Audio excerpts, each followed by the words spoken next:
This is a schematic, and again, it puts it as concisely as I know how to do in one cartoon, an animated cartoon. This cell represents any human cell.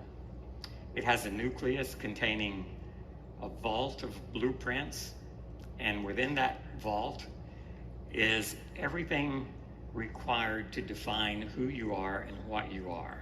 Your vault of blueprints is unique. It's unlike anyone else in the world unless you have an identical twin.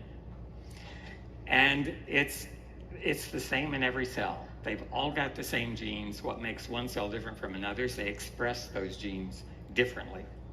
So a brain cell has genes that only brain cells express, a kidney, other genes that only kidneys express. To regulate gene expression, substances like Protandim, which is the purple figure in the upper right corner here, that represents any one of the 5 active ingredients in Protandim. And when it approaches any human cell, it binds at a receptor. The analogy I've used and will continue to use is this is like someone stepping up onto your front porch and ringing your doorbell. So that's what Protandim active ingredients are doing to every cell in your body when you take it. And when Protandim rings the doorbell, that causes changes inside the house, inside that cell. So what happens? Ringing the doorbell, first of all, activates an enzyme called a kinase. It's not so important you remember what that is, but it's an enzyme that can modify other proteins inside the cell. And this kinase acts on a little red protein represented by a red circle here called NRF2 that's being held by another protein called KEAP1 represented by the blue circle. So KEAP1 holds NRF2 in the cytoplasm. That's the part of the cell outside the nucleus, outside the DNA vault, until it's modified by this Protandim activated kinase, and that introduces a phosphate group. You see that little yellow circle with a P on it. It has changed the chemical structure of NRF2, and when that happens, the blue protein releases NRF2. So it can now float around in the cytosol of the cell and diffuse into the nucleus where it previously could not go. And it finds about 3,000 of those genes out of 25,000 that have a specific switch that NRF2 can bind to, and it's a switch like a dimmer switch on those 3,000 or so genes. And the action of Protandim binding to those genes increases the activity of that master blueprint, those 3,000 genes. So not instantly, but within a matter of an hour or so, working copies of that master blueprint for those 3,000 genes is sent back out to the cytosol, translated into new proteins, new enzymes, and among those are numerous protective enzymes, including the antioxidant enzymes, anti-inflammatory proteins, anti-fibrotic proteins, and a whole family of genes that are collectively termed survival genes or stress response genes. So they enable cells to get through stressful periods of several different sources, oxidative stress being one of them. So in a nutshell, that's what Protandim does inside your body to every cell in your body. 1 year ago, I presented at Elite Academy in San Diego a presentation that was based on a big analogy. The medical students used to call me Dr. Analogy because that's the way I teach things. If you understand an analogy, it can help you understand sometimes a very complex process. So in this analogy, I likened your 25,000 genes, and especially the 3,000 of them that respond to Protandim, to the keys on a giant piano. And a piano has to be in tune to sound right. If you look up the definition of tune in an online dictionary, this is what you find. And there's several definitions. One is to adjust in musical pitch, which is what we're talking about when we tune a piano. A second definition is to bring into harmony, to adjust anything for precise functioning, and we use the word to tune up a car. You drive a car for 50,000 miles, it needs a tune-up. It needs to be adjusted to bring it back into perfect operating order. And here under the first definition, you see an example. Someone tuned her guitar, brought every string into perfect pitch the way it should be. And I predicted a year ago, if you look up the definition of tune in about 10 years, you may see an addition that says, Grandma tuned her genome with Protandim. So maybe we will redefine what tuning means, but each gene in your genome needs to be expressed at a precise frequency, just like that frequency that determines the pitch of that string. And on a piano, every key, all 88, have a very specific frequency assigned. And for proper functioning in a given condition, every gene in your body needs to be expressed at an optimal frequency. They need to be tuned. I showed you this example as well. Suppose Grandma bought a new piano 60 or so years ago, and when she bought it, here we're looking at one octave from low C to middle C.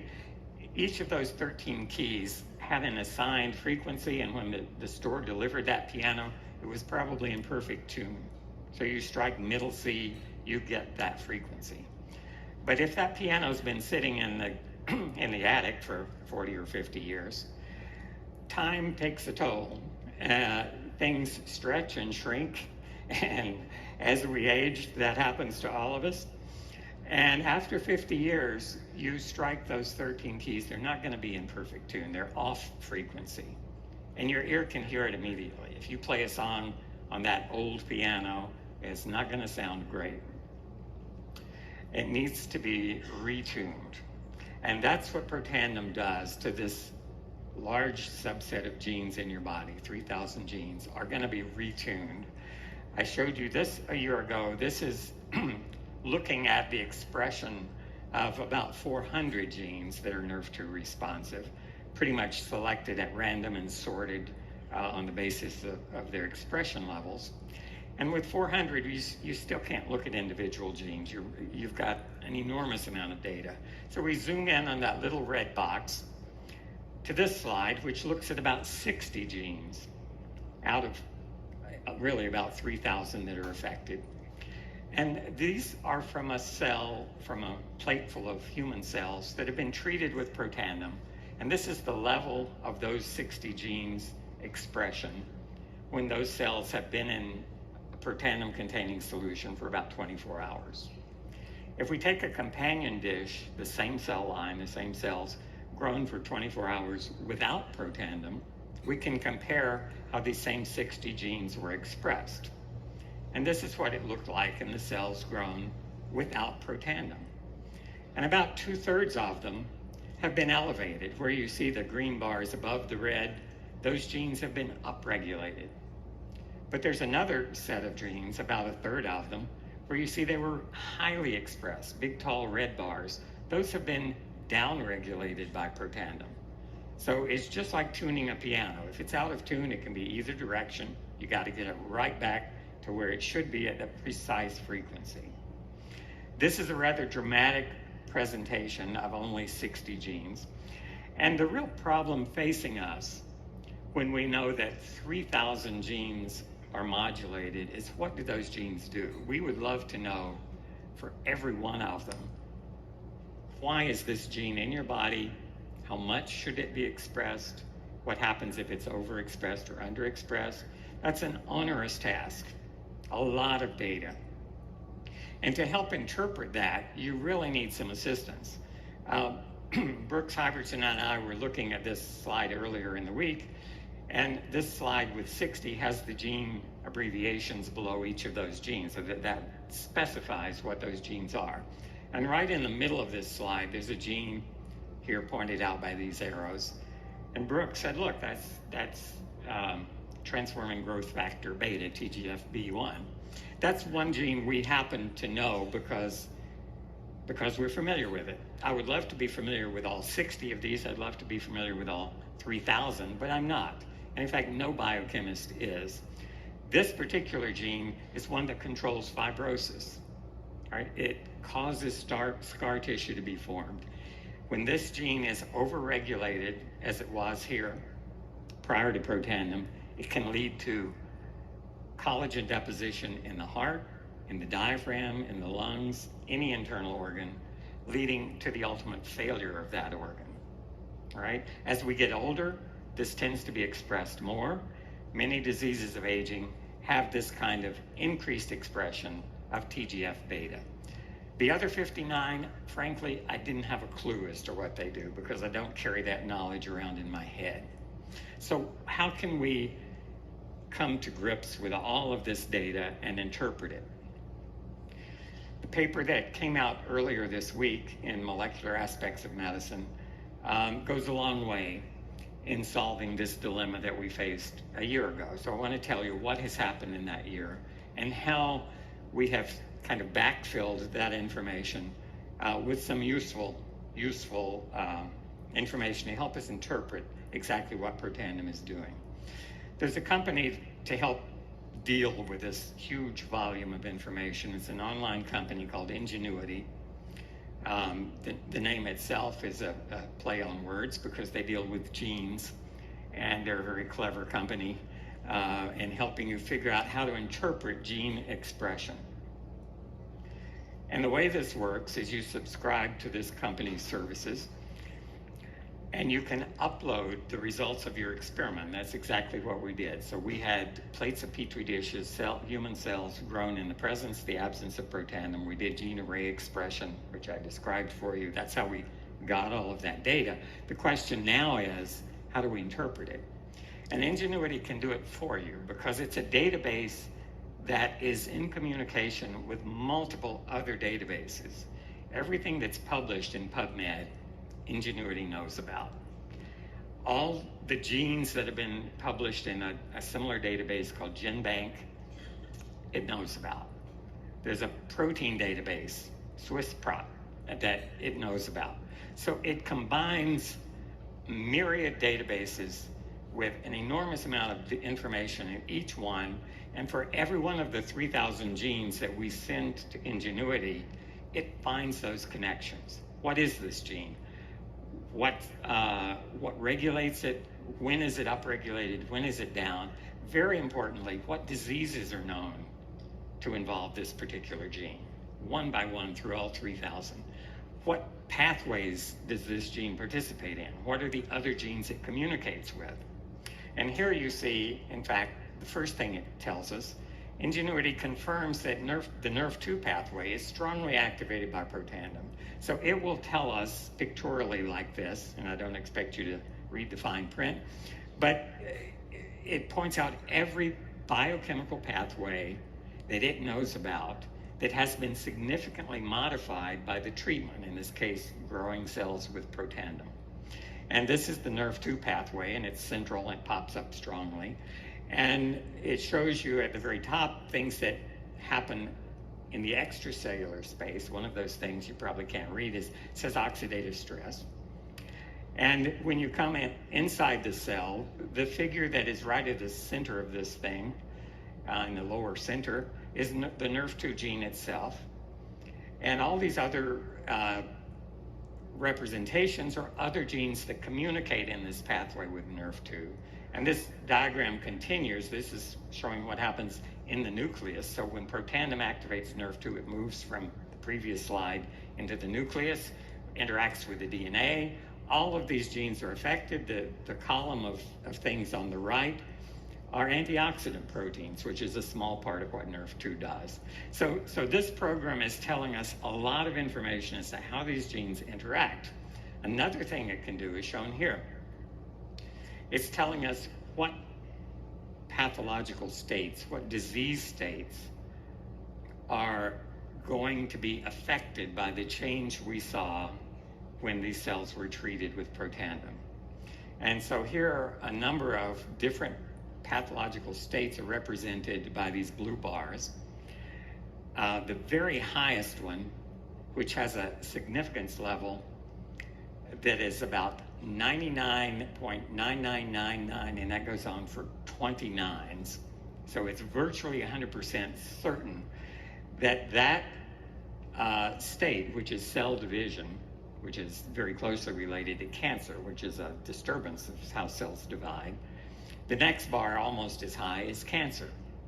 So it's saying that these 3,000 genes that you have affected by whatever you did before you sent us the data tell us that genes involved in cancer are absolutely affected.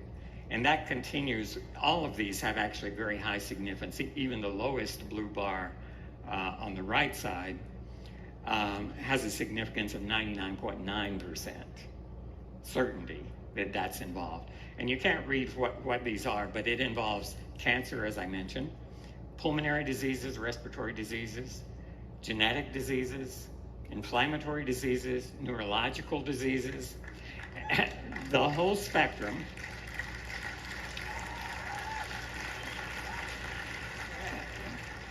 And what again, if I went through every one of them, we would be here for a couple of weeks. So what I did is picked out 3 representatives. I selected them to get the smallest number of genes because I can't put a slide up that shows you 1,200 genes. I found a couple diseases that you will recognize that are characterized by relatively small numbers of diseases, and I want to look at 3 of those. And if you look below, these data below, for each of those categories, for cancer, for example, there may be 50 subdivisions. So there may be lung adenocarcinoma, there may be colon carcinoma, there may be cancer of the pancreas. Each of those has its own characteristic cluster of genes involved. And this is one of the smallest groups I could find, but the disease is one that's important, atherosclerosis. And this is actually a subset of cardiovascular disease. Atherosclerosis, which literally means hardening of the arteries, is the process of plaque deposition in the artery. It doesn't even go beyond that to the plaque rupture and the formation of a clot, the formation of a heart attack, or of a stroke. So this is the beginning of that process. And Ingenuity identified in our population of 3,000 genes, 19 that are clearly, strongly associated with atherosclerosis. And here are those genes in one table. And if you look at, there's a number of things I want to point out here. For each of the 19 genes, if you look on the right, you see either a red arrow pointing up or a green arrow pointing down. If the red arrow pointing up is there, it means that gene is overexpressed in atherosclerosis. So I think, 17 of the 19, I believe, if I'm seeing it properly, are being expressed too high in atherosclerosis. 2 of them are being underexpressed in atherosclerosis. And there's a dividing line. If you look, 16 genes are in the top part, 3 genes are in the bottom part of that. It's not entirely clear always if you look at an atherosclerotic tissue and you see genes that are up or down. Is it being differently expressed because of the disease process or because the cell is trying to recover from the disease process? So cells give you a response. If a disease causes genes to be upregulated, metabolic pathways get tilted and distorted, that tissue may try to recover, may try to compensate. And probably the easiest way to think about that is in terms of oxidative stress. If a disease process is causing free radical production that may be upsetting that cell in a number of ways, if you look at the gene expression, the cell may be upregulating its antioxidant genes, trying to compensate. Okay, so that's a good thing in that case because it's compensation. It's not part of the disease process. It's part of the cell's reaction to the disease process. So that makes it a little bit vague and hazy, but in most cases, there's abundant research behind every gene in this table. So we know that it's doing a bad thing, or we know that it's compensatory, trying to do a good thing. So anyway, you can see that most of these genes are strongly upregulated. And the question then is, what happened when the cells were grown in protandem to these levels of gene expression? And what do you think happened? Look at those first, that series of red arrows going up and 2 arrows going down. When these cells were grown in protandem, this was the effect of protandem. All right, so in 16 of the 19 genes, protandem opposed the disease process. If atherosclerosis is cranking a gene up, protandem eased it back down. If you look all the way back on the left column, some of those genes are in boldface. And what that means is, in the past several decades, medical science or big pharma companies have produced drugs to treat this disease. And all of those bolded, I think there are 11 of them, but you can count the bolded ones. There's a drug on the market designed to correct the expression of that gene or the activity of that gene. So most of these are enzyme inhibitors. So if you're making too much of something, the drug is designed specifically to target that gene product, that enzyme, and to turn it down. So there are 4, 5, 6, I think 7, 8, 9 drugs in the top part of that. The ones that have an asterisk, which is all of them in that upper part of the curve, the asterisk means that protandem does what the drug that's targeted against that gene does. All right? So the effect of protandem is exactly the same as 11 drugs designed to help correct the gene expression problem.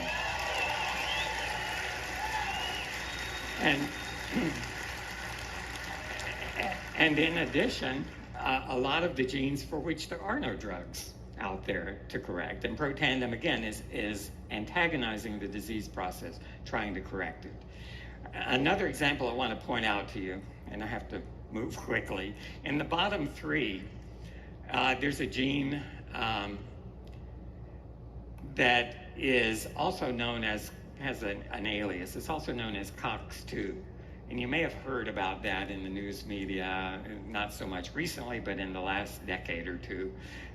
A whole family of super drugs appeared probably in the late 80s, in the mid 80s, went into the 90s, that were COX-2 inhibitors, supposed to be a new class, billion-dollar pharma products.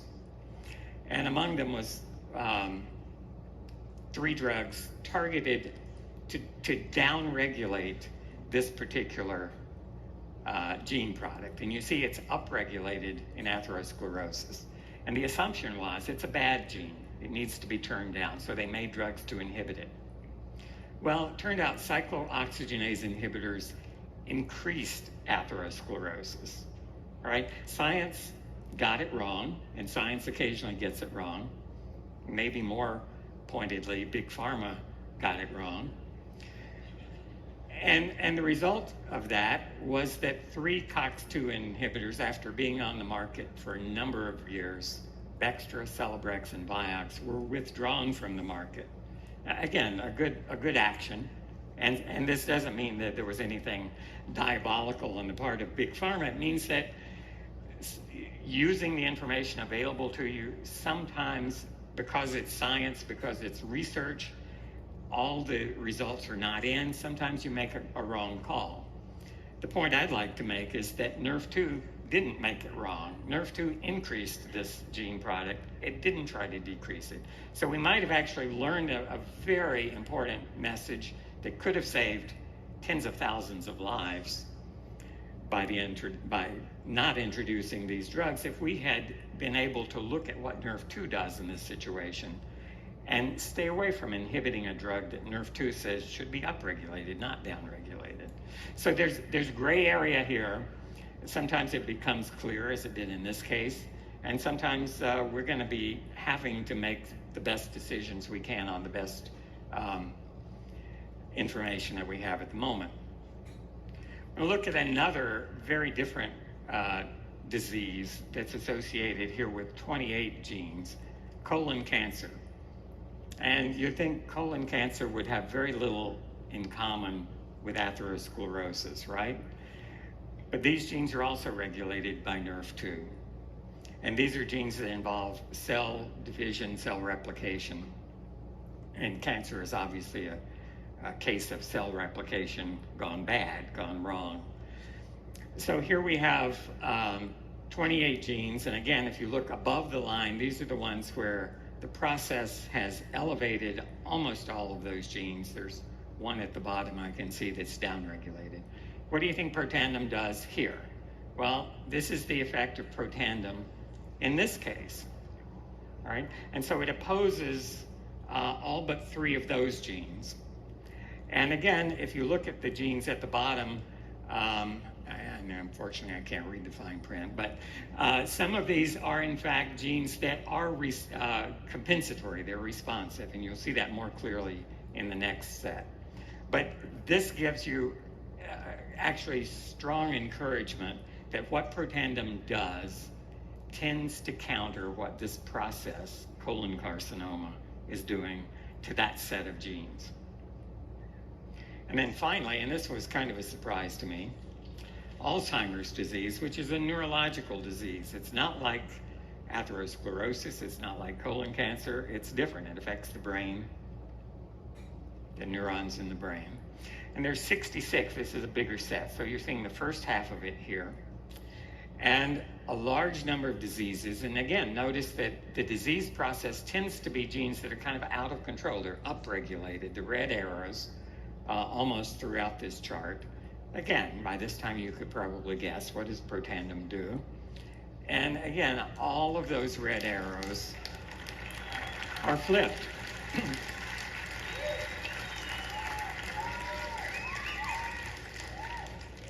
And if you look at the rest of this, in the case of Alzheimer's, this category below the line, where Protandim doesn't move things counter to the process, but moves them in the same way as the process.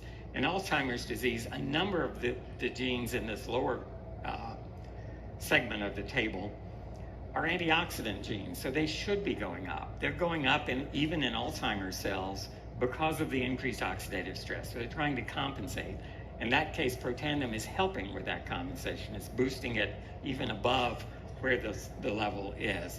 And the very last gene here is one even all of you should recognize. It's Superoxide Dismutase, right? And so in the Alzheimer's cells, because they're oxidatively stressed, they're trying to compensate. They're trying to make more SOD. And of course, Protandim causes them to make even more SOD than they're able to compensate. So this is a way, with the help of a very powerful computer analysis program, we're able to look at what Protandim does. I've shown you 3 sets out of maybe 200, and we're going to work our way through most of that data. And we're going to eventually know what virtually all of those 3,000 genes do, which diseases they're associated with. It's not going to be a black box.